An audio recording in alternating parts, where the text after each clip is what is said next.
Welcome back to Worth the Effort Woodworking in our Tool Fool Friday series.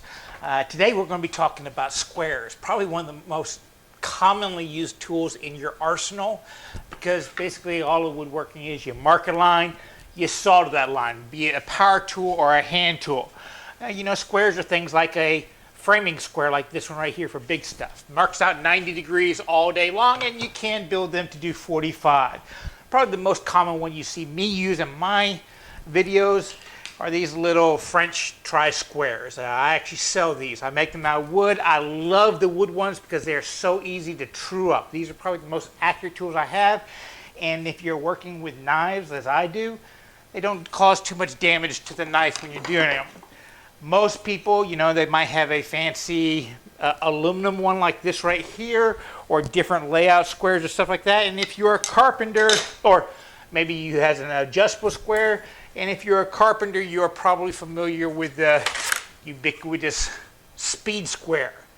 Now, out of all of these tools I just showed you, what do you think is the most flexible one? Now, I'll give you a hint. It's the cheapest one. Now, I cannot remember a time where I haven't been using one of these cheap orange speed squares. It's probably one of the first layout tools I bought. I mean, you find them in just about every big box store. They make them in all different colors, depending upon what store you go to. I'm pretty sure a lot of them are made by the same company. Even Swanson's, you can buy them in all different colors. Back when I first started my woodworking school, I bought about 20 of these because they were a cheap solution to my problem, because I didn't have time to make a bunch of these before the first classes started. Just understand they are not accurate from the store, and frankly I have no clue how to use all these measurements, and I don't trust the rulers very much at all because of how I use them. These are probably the only layout square that have any kind of versatility to them, and that's why I like them so much, and I'll get with that to you in a second. Again, when I bought these, I want to say they were like $3 each. I did just go check, and when I paid about $5 for this one. So just dirt cheap for what you're getting. Now, when I say that these are not accurate, this is what I'm talking about. I challenge you, when you go buy them, to buy 2 of them and put them up back to back. You're going to find gaps on the tops and bottoms. This one right here is a very precise square, machined out perfectly. My bench top is fairly flat, and if I touch it up, there is, a couple paper widths worth of gap up top, and they're touching on bottom. So this is not a true 90 degrees. Now, some of y'all might be saying that, hey, you're kind of nitpicking on that one. It's good enough for carpentry work, and yes, it is. But if you're making very small boxes and you're using this as a layout tool, that is not accurate enough. But it's easy to true up. If you remember, it touched down here but not up there, so we need to remove material down on this side. And just like any other wooden square, you can use planes, sandpaper, or even your table saw if you trust your miter gauges enough. Just take off a sliver of that one to true it up. I'm just going to true mine up with a hand plane. I just put it in my vise. We need to remove a little bit on this side, so I take the hand plane, and I basically start it on this end, and I just take a quick swipe. 1, 2, 3,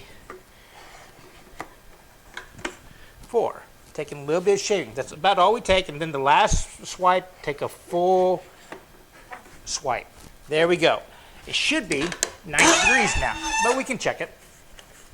So I take a sharp pencil, mark a line, flip it 90 degrees. Let's mark another line, and let's see the variation. Actually, I probably took a little bit too much off of this end, so this time I'll just reverse the process. I only take one swipe off this end and then take a full swipe, and that should clear it up. But you get the idea of how you can square it up a little bit at a time. And as I said, another option is if you trust your miter gauge, you can just come over and just take a very thin sliver off of one end.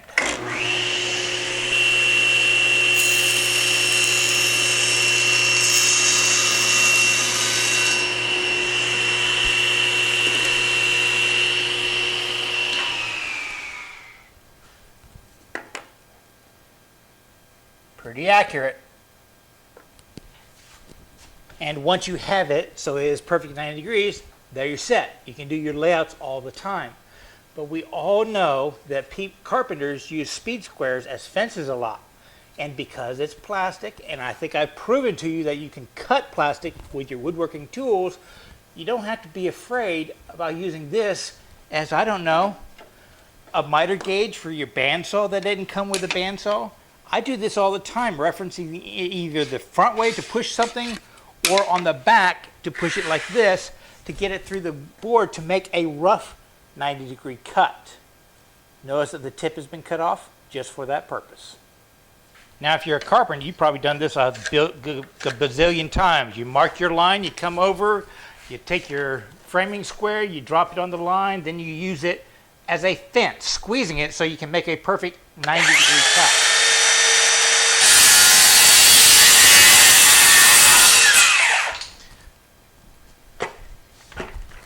You can even do the same trick with a jigsaw, just using that as a square to keep you somewhat 90 degrees. The jigsaw is never going to be as accurate. But did you know you can also use this to help find that offset distance? Have you ever thought about doing this?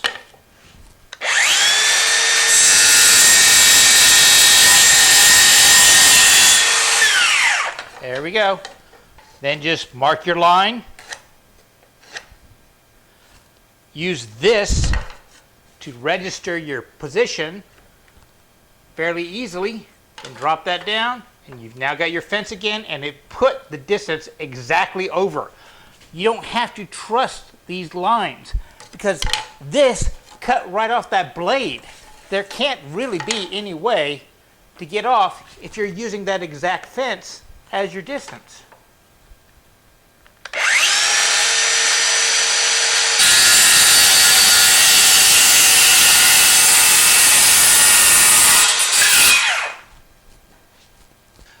Now, I currently use variations of these kind of glue up squares or something like that when I'm gluing my cabinets up, because I can basically clamp the cabinets to this while the glue is drying, and it makes sure it's at perfect 90 degrees. But before I can afford things like this, I had a bunch of those that I bought for the school that I sacrificed, and I just can't find them right now. But I cut a little notch in the plastic. Now you have to be sure that you don't cut the notch where the gap is, because it would compress and break on that notch. But if you cut a little notch, like right here, and another one right there, that gives you something square to clamp on. So now you can clamp this direction, and the wood at the joint will glue up. It is great for cabinets and larger boxes, chests, that kind of stuff, to make sure it stays square while it's drying overnight. So what makes these things so cool is they're cheap. So you don't feel bad about destroying them if you need to. But if you can get, you cut one up and then you just keep it next to your circular saw, there you go. You cut one up, you keep it next to your bandsaw, there you go. And for $3 to $5, you have an alternative, though not a perfect alternative, to, as I said, glue up blocks, your traditional squares, and even miter fences. And I'm sure if you take that mentality that these things are consumables, disposables, something that you can modify, all that kind of stuff, there's an infinite number of things you could use them for, besides what they're really designed for, which is marking 90 degrees and coming up with angles and all your mathematics of carpentry. Hey, you got any other ideas for using these and modifying them? Leave them down in the comments below. And as always, remember, it's always worth the effort to learn, create, or destroy, and share with others. Y'all be safe and have fun.